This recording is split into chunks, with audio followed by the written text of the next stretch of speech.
येत आहे। त्या दृष्टीने राज्याचे आरोग्य आणि ज्येष्ठ नागरिक धोरण हे जाहीर करण्यात येणार आहे।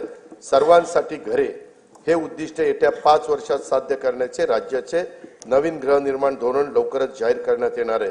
राज्यात प्रधानमंत्री आवास योजना, पीएम जनमन या केंद्र पुरस्कृत तर रमाई आवास, शबरी आवास, आदिम आवास, पारधी आवास, अटल बांधकाम कामगार वसाहत, यशवंतराव चव्हाण मुक्त वसाहत, पुण्यश्लोक अहिल्यादेवी होळकर आवास, मोदी आवास तसेच धर्मवीर आनंद दिघे घरकुल या योजना राबवण्यात येत आहेत।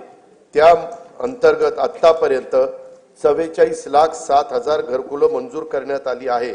प्रधानमंत्री आवास योजना ग्रामीण टप्पा 2 अंतर्गत सन 2024-25 करता 20 लाख घरकुलांच्या उद्दिष्टापैकी सुमारे 18,38,000 घरकुलांना मंजुरी दिली असून 14,71,000 लाभार्थींना पहिल्या हप्त्यासाठी 2,200 कोटी रुपये वितरित करण्यात आले आहेत।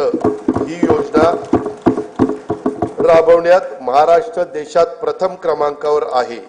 लोकप्रतिनिधी आणि लाभार्थींच्या मागणीला प्रतिसाद म्हणून राज्य सरकारकडून या योजनेच्या अनुदानात 50,000 रुपयाची वाढ करण्यात येणार आहे।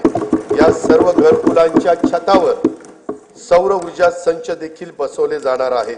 प्रधानमंत्री आवास योजना शहरी 1 अंतर्गत 4,42,748 घरकुल मंजूर असून त्यापैकी 2,08,304 घरकुलांचे बांधकाम हे पूर्ण झाले आहे। घरकुलांचे बांधकाम 31 डिसेंबर 2025 पर्यंत पूर्ण करण्यात येणार आहे।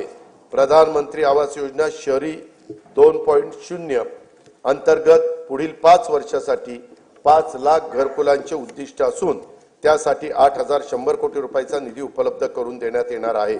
नाविन्यपूर्ण बांधकाम, तंत्रज्ञानाचा वापर, हरित इमारती आणि सौर प्रणालीच्या वापरासाठी अधिकचे अनुदान देण्यात येणार आहे। पंतप्रधान सूर्यघर योजनेतून आतापर्यंत 1,30,000 घरगुती ग्राहकांनी 500 मेगावॉट पेक्षा जास्त क्षमतेचे छतावरचे सौर ऊर्जा संच स्थापित केले असून त्यांना आतापर्यंत 1,000 कोटी रुपयांचे पेक्षा जास्त अनुदानाचा लाभ देण्यात आला आहे। 0 ते 100 युनिट वीज वापरणाऱ्या सुमारे 1.5 कोटी वीज ग्राहकांना छतावरील सौर ऊर्जा संच खरेदीसाठी अनुदान देण्याची योजना राज्य सरकारकडून सुरू करण्यात येणार असून या योजनेमुळे येत्या काही काळात राज्यातील सुमारे 70% वीज ग्राहकांचे वीज बिल टप्प्याटप्प्याने शून्यावर येणार आहे। सातारा जिल्ह्यातील मांद्याची वाडी व टेकवडी